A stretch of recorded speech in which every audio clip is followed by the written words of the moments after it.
Well, good morning, everyone.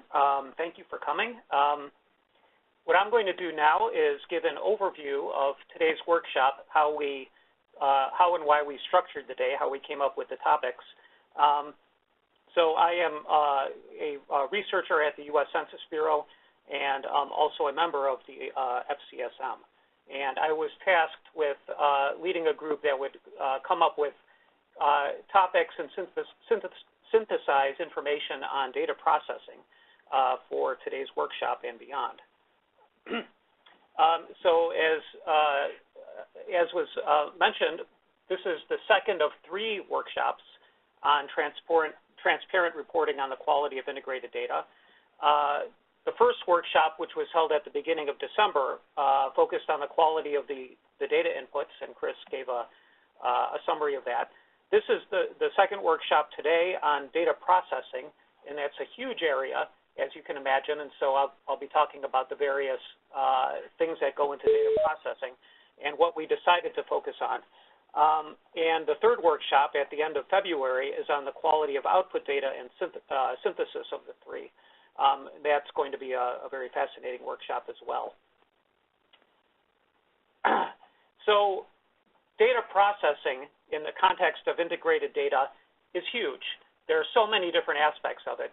And even trying to understand what we mean by integrated data is also a bit of a challenge because, as you probably are aware, we've been integrating data for a long time. In fact, it's pretty hard-pressed to find a data product that is put out by the Census Bureau or another federal agency or private research firm that doesn't involve integrating data across multiple sources in some fashion. So, for example, if you take the results from a demographic survey and you post-stratify or adjust or calibrate to census totals to reduce noise, that is integrating data. We've been doing that for a long time. Any project in the realm of small area estimation is going to be integrating aggregate statistics and estimates at various levels and using modeling to construct estimates for other domains.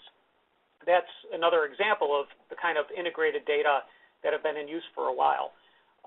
But as John mentioned in his opening remarks, I think it's fair to say we are starting to enter a new world in the realm of integrating survey data with other types of data. And I hesitate to say this, but I'll go ahead and say it. If I were to try to put my finger on exactly what is new that we're doing now or starting to imagine doing now, as opposed to what has been going on for a long time, I think one of the key features is going to be combining information at the micro level, somehow bridging data from a survey with administrative records or multiple surveys at the level of individual records and using that to somehow build up some sense of what's going on in the population. So our subgroup sat down and started to think about, well, what is data processing in this context of integrated data? And we came up with 11 different areas of data processing. The first one we could think of was record linkage, techniques for exact match, probabilistic match, or privacy-preserving record linkage, where you're trying to identify records in different data sources that refer to the same unit in the population. We thought about multiple frames, drawing samples from 2 or more frames to improve coverage or reduce cost. There's the area of statistical matching or data fusion, which is like record linkage, except the records that you're linking are not thought to refer to the same units in the population, but only to units that are in some sense similar, and then using that linked data set to then build up some understanding of what the joint distribution of all the variables is like. There are models for combining aggregate statistics or estimates from different sources at the national, subnational, or subpopulation levels, such as in small area estimation. There's the whole area of taking data that's unstructured or less structured and extracting features and structure from that data. So images, freeform text, sensor data, and so on. There was quite a bit of discussion of that at the first workshop. Then there's the whole area that we decided to call harmonization, combining information across data sets when the things being measured may not be quite exactly the same because of mode effects, differing definitions of variables, or different levels of granularity. For example, quantities that are measured over differing time periods or levels of geography. There's the whole realm of edit and imputation, which we have with traditional survey data, but now maybe when you're bringing in multiple data, you have new aspects to it. Adjusting for representativeness, taking your combined data and making that more representative of the population that you intend to generalize to. Techniques, for example, of reweighting, post-stratification, calibration. There's the whole area of computing your estimates and your estimates of population quantities and measures of uncertainty. There's disclosure avoidance, techniques for preventing re-identification or de-anonymization of individual records. Of course, you have that with traditional survey data, but the risks of disclosure are perhaps compounded when you have multiple data sources. And then there's the whole area of provenance and curation of metadata, preserving information about data sources, dictionaries, variables, how variables were transformed and manipulated, how individual records may have been through audit trails. And that also gets more and more complicated when you have multiple data sources. So what we did was we took all of these topics and we prioritized them. And we asked ourselves, which of these topics are going to be substantially more complicated or perhaps even qualitatively different when you're working with multiple data sources? Which of these topics are going to be less familiar to statisticians and methodologists, things that you might not necessarily learn about in grad school? Things that are not well covered by existing standards for quality and transparency, things that might not be as well covered by existing literature, for example, the current literature on small area estimation or total survey error, and also what have we not already covered in Workshop 1 and what are we not planning to do in Workshop 3. So we took all of those topics and we prioritized them, and what we came up with in our priority listing is that there were 4 topics that were really considered high priority for today. The first is record linkage, and that's the subject of our first session. Statistical matching and data fusion and modeling that's related to that, that's going to be the session 3 in the afternoon. Harmonization across data sources, which is our second session this morning, and disclosure limitation, which is our final session today in the afternoon. So those are the 4 topic sessions. And this workshop might be a little bit different from other workshops or seminars that you've attended.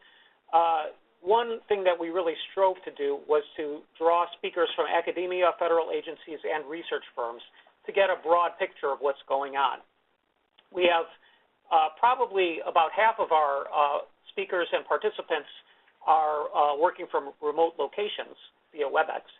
I think it's fair to say that some of today's presentations may be a little bit less formal than what we're ordinarily accustomed to at a typical seminar. A lot of the material being presented is not been published or written up as articles or book chapters yet. Perhaps it will be, but a lot of it is still in the process of being formed. We tried to ask our speakers to focus a little bit less on methods and more about quality issues.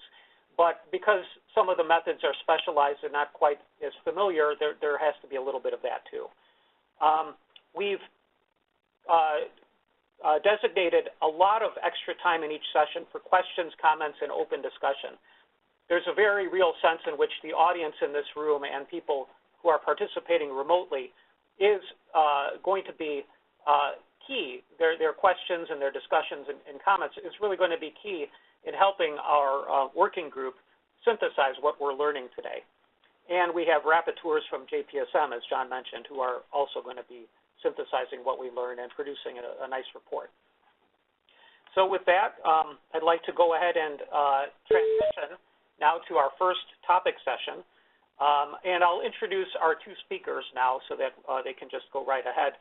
Our main presentation today, lasting about 40 minutes, is by Rebecca Stortz from Duke University. And we are very pleased to have Becca speaking to us today. She had actually planned to be here in person, but she had to cancel her travel plans because she became sick a couple of days ago, and she thankfully quarantined herself in North Carolina, so she won't. So she's keeping us all safe. But she's very, very keen to talk to us, and so we're thankful for that. For those of you who don't know Rebecca, she is an assistant professor in the Department of Statistical Sciences at Duke University. And prior to that, she received her PhD at the University of Florida under Malay Ghosh, working on topics of Bayesian surveys and small area estimation. After that, she had a 3-year stint as a visiting assistant professor at Carnegie Mellon, where she worked with Steve Feinberg and others on topics related to data confidentiality and record linkage. She has a long list of publications and awards in her brief career thus far as a faculty member. Most notably, she's the recipient of a recent NSF Career Award, which is a very prestigious award, very difficult to get. And we're happy to report at the Census Bureau that she has now become one of our Schedule A appointees. So she's officially has a part-time appointment at the Census Bureau. So we'll be seeing more of her. She's very bright and very active in the world of record linkage, and also in the realm of disclosure avoidance and Bayesian statistics and various other things. After she gives her presentation, there will be a shorter discussion-type presentation by Bill Winkler. And for those of you who don't know him, most of you probably do know him, have heard him speak before. He's probably a national treasure with respect to record linkage. Bill has been at the Census Bureau for now, is it 30 years? Almost 30 years. And still going very strong. When I started looking at his background, I was surprised to see that he had a PhD in probability, not in statistics, but in probability from Ohio State. And then he had a 7-year stint at the Department of Energy before he, after a 5-year stint at the University of Pittsburgh, and then he came to the Census Bureau. Bill is an excellent coder. He's the author of the Big Match software. He's a fellow of the American Statistical Association, and he is currently leading the statistical computing area in the Census Bureau's Center for Statistical Research and Methodology, formerly known as the Statistical Research Division. So at this point, I am going to just turn it over to Rebecca, who's hopefully online.